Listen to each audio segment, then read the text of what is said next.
सरकार आज रेल को, भेल को, तमाम चीज़ों को बेचने का काम कर रही है, हम जैसे युवाओं को ठगने का काम कर रही है, देश के आम नागरिकों को ठगने का काम कर रही है, वो राजनीति नहीं कर रही है। लेकिन पैसा जो बेच के आएगा कह रहे हैं कि वो आप ही लोगों के लिए लगाया जाएगा। क्या अगर बेचने से विकास होता, अगर घर बेचने से विकास होता तो ये आप भी मोबाइल बेच दीजिए अपना, आप भी अपना कैमरा बेच दीजिए, आपका भी विकास हो जाएगा। देखिए गांव में 10 बीघा माँ बाप का ज़मीन है, पुश्तैनी घर को बेच करके कार खरीद लिया जाए, उसको विकास नहीं कहते हैं। कमा को कार खरीदो, अपनी नौकरी के बल पे कार खरीदो, तब उसको विकास कहते हैं। ये सरकार जो 70 वर्ष में पिछली सरकार ने बनाने का काम किया, देश को धरोहर को बनाने का काम किया, ये सरकार उसको बेचने का काम कर रही है।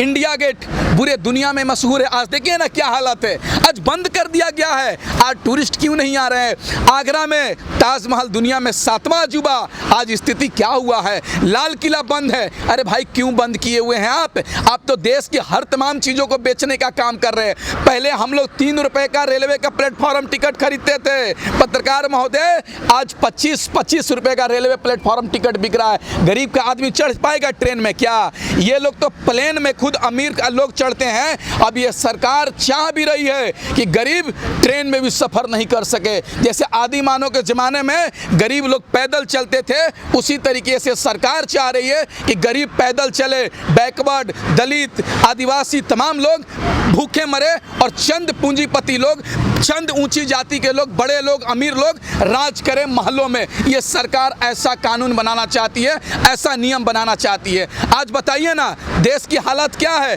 तालिबान करके, अफगानिस्तान करके तुमने रेल बेच दिया, पैसेंजर ट्रेन बेच दिया, भेल बेच दिया, पटना जयप्रकाश नारायण एयरपोर्ट को बेच दिया, तुमने तो हर चीज़ को बेच दिया। देखिए देश में आज देश की जनता को धर्म के नाम पर, जाति के नाम पर, ऊंच नीच के नाम पर जनता को ठगा जा रहा है और ठग कर चंद पूंजीपतियों को फायदा पहुंचाने का काम किया जा रहा है। कौन बेच रहा है? सुरक्षित हाथों में है देश मोदी। अरे कैसे सुरक्षित है?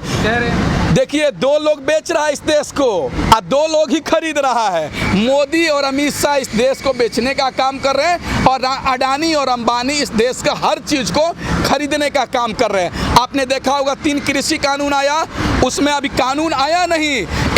जियो कंपनी का, अडानी जी का, मुकेश अंबानी जी का क्या बोलते हैं, गोदाम बनना शुरू हो गया।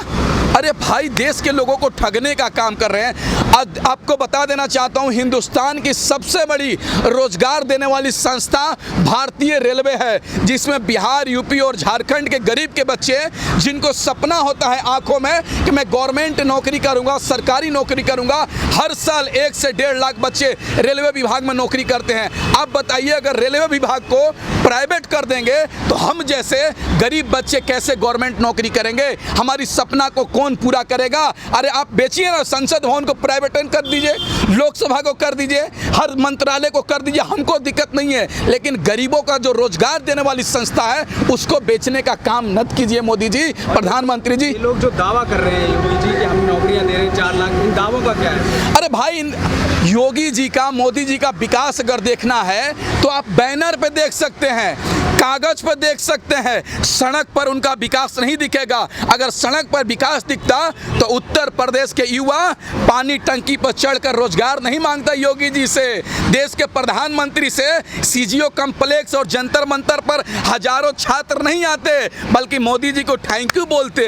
दुर्भाग्य तो तब हो गया, पिछले साल प्रधानमंत्री का जन्मदिन था, उस दिन युवा बेरोजगार दिवस मनाए, और उत्तर प्रदेश के मुख्यमंत्री जी का जन्मदिन था, उस दिन भी योगी जी रोजगार दो का नारा लग रहा था।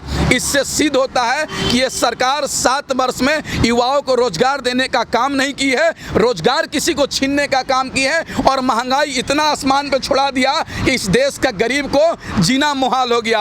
आप एक बात बताइए, 200 रुपये सरसों का तेल है, क्या गरीब का आदमी खा पाएगा क्या? ये जो 2014 से पहले 1 रुपये डीजल पेट्रोल के दाम बढ़ता था तो ये लोग सड़क पर आ जाते थे। आज 110 रुपये हो गया, 105 रुपया हो गया, लेकिन इनके जुबान से एक शब्द नहीं निकल रहा है। क्यों भाई? आज महंगाई, पहले तुम्हारे लिए महंगाई डायन थी, आज महंगाई तुम्हारे लिए डार्लिंग बन चुकी है। ये सरकार लोगों को ठगना चाहती है और लोगों को जगना पड़ेगा, लोगों को जगाना पड़ेगा, तभी जाकर हम जैसे गरीब लोग बच पाएंगे। पूछते हैं कि 70 साल में क्या हुआ? अरे प्रधानमंत्री जी, 70 साल में जो सरकार ने बड़ी बड़ी चीज़ें बनाई उसको तो आपने 7 वर्ष में बेचने का काम किया। अब बताइए ना कोई काम जिससे हमको फायदा हुआ हो। हर चीज़ों को इन लोगों ने बेचने का काम किया। 1 करोड़ का पैकेज भी तो दिया अभी लाल किले से। अरे आप सुनिए, 2019 में हमारे प्रधानमंत्री जी ने कहा था 100 करोड़ लाख रुपए देने का काम करूंगा, फिर 110 लाख करोड़ देने का काम किए, 120 लाख करोड़ देने का काम किए। वो करोड़ कहाँ जा रहा है पता नहीं चल रहा है भाई। इस देश के आम नागरिक को 1 रुपए भी नहीं मिल रहे हैं और कोरोना महामारी में अडानी और अंबानी आगे चले जा रहे हैं। हम जैसे बच्चों को जिसके पास MA का डिग्री है, सरकार उसको कह रही है कि तुम पकौड़े तलो, पकौड़े तलो, और अमित शाह अपना बेटा को BCCI का चेयरमैन बनाता है। तुम ही चालाक बना है कि हम जैसे पढ़े लोग पकौड़े तलेंगे, झाड़ू देंगे, और तुम्हारा जैसा बेटा जाहिल BCCI का चेयरमैन बनेगा, MLA MP बनेगा। नहीं होगा। इस देश में जिसके अंदर योग्यता होगी उसको योग्यता के अनुसार काम मिलना चाहिए, चाहे किसी भी डिपार्टमेंट में हो, चाहे जज कोर्ट कचहरी के भी मामले में जो बैकवर्ड लोग हैं, हम जैसे लोगों को उसमें भी आरक्षण मिलना चाहिए। तब जाके इस देश का गरीब भी जज बनने का काम करेगा। मंडल साहब ने जो सिफारिशें बनाई थी उनमें से पूरी नहीं हुई हैं, उनको लागू नहीं किया गया है। आगे किसकी गलती मानते हैं आप? देखिए, ये सरकार की जिम्मेदारी है, क्योंकि जिसकी जन उतनी भागीदारी। देश में जिसकी जितना जनसंख्या है उसको आरक्षण मिलना चाहिए, और BP मंडल जी का जो सपना था वो अधूरा सपना है, उसको मिलकर हम लोग पूरा करेंगे। एक बात बताइए, देश में हर चीज़ का गणना जब हो सकता है, गाड़ी की गणना हो सकता है, मकान की गणना हो सकती है, पशु का गणना हो सकता है, तो देश में जातीय जनगणना भी होनी चाहिए। और प्रधानमंत्री जी क्यों नहीं करवा रहे हैं? देश की तमाम विपक्षी पार्टियां जातीय जनगणना के लिए इच्छुक है और करवाना चाहती है। बिहार में चले जाइए, सत्ता में बैठे नीतीश कुमार और राष्ट्रीय जनता दल, तमाम पार्टियां, देश की सारी विपक्ष की पार्टियां चाह रही है देश में जनसंख्या कानून जनगणना हो, लेकिन जातीय आधारित जनगणना होना चाहिए, ताकि देश में पता चले कि हमारी जनसंख्या कितनी है और हमको कितना आरक्षण मिल रहा है, हमको कितना फायदा मिल रहा है, हमको फायदा मिल रहा है या नाम नहीं मिल रहा है। देश में जातीय जनगणना बहुत ही जरूरी है। और प्रधानमंत्री जी से मैं कहना चाहता हूं कि जल्द से जल्द जातीय जनगणना की शुरू किया जाए। क्या ये पार्टियां राजनीति नहीं कर रही है? किस चीज़ की राजनीति? मतलब किस चीज़ की राजनीति? जो सरकार वादा करती है कि मैं OBC के और बैकवर्ड को विकास करने का काम करूंगा, देश को आगे बढ़ाने का काम कर रहा हूं।